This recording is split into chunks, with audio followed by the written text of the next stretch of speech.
that? Sige na. Yung sinasabi mo, Roy. O sabihin mo, maganda?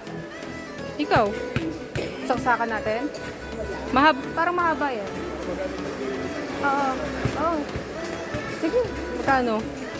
Katie Lee, nasan ka na? Tawag ka ni Daddy.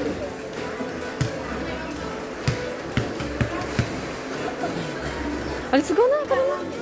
Ayun yung kapatid mo. Ay, ikaw.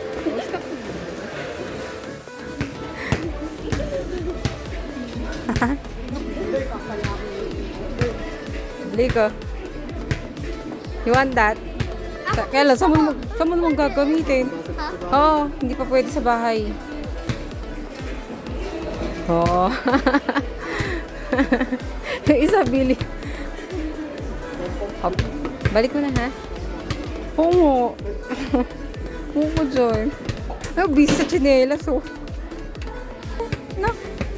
Baka makatama ka. Balik mo dun. Easy. Laro na muna ako.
Ito, Daddy, oh. Tawag mo.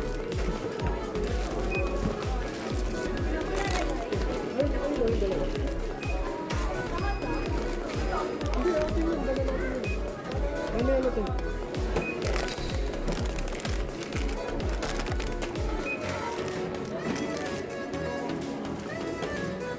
Ito, yan. Huwag na muna.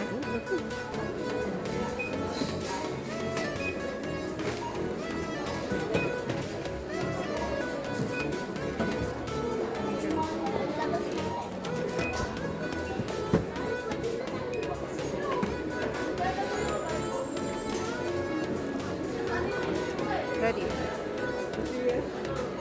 Okay na. Ito, ito na. Oo. So, ito nga yung mga gulay na nabili namin sa grocery. So, pagdating sa gulay, weekly or daily kami kung bumili. Kasi sila yung madaling masira or mabulok. May times na nakakatsyempo kami na mas mura sa supermarket, sa SM, kumpara sa palengke. Kasi katulad ng sili. Yung nabili namin sili sa supermarket, nasa 30, marami na siya.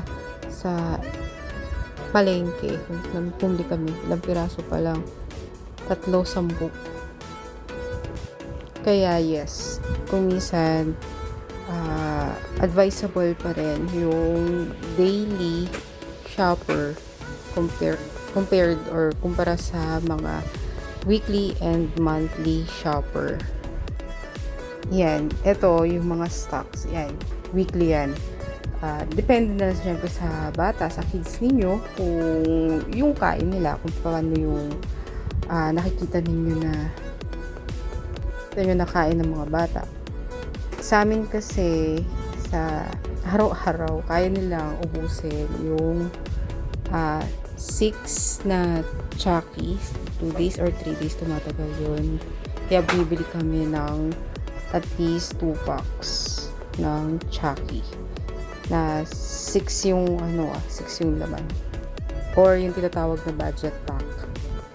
Ngayon, dito tayo sa mga meat. Yan, bumili kami ng may chicken, may kasim, yun yung part na ginagamit namin. Panggisa, pang nilaga, sinigang, or yung balat nun, pang bagnet. Kaya, mas madalas yung pang adobo. Ito naman yung manok. Yung binili namin, dalawang buo breast pork na pang sopas. And then, yung iba, pag naisip na namin kung anong dapat gawin dyan. Pero usually, ginagawa namin dyan, pang tinola. Yan, makikita nyo na lahat na napamili namin. Pinopost ko yan. Ayun lang, yung sa video natin na to. So, ngayon, yun. Hindi kami monthly shopper. Or depende yan. Ginagawa namin yan sa mga essentials. Pero pagdating sa mga meat, veggies, weekly or daily kami mamili. Kaya, yun lang. Yun, sa susunod na video natin, meron tayo ulit na bubuksan na topic. See you. Bye!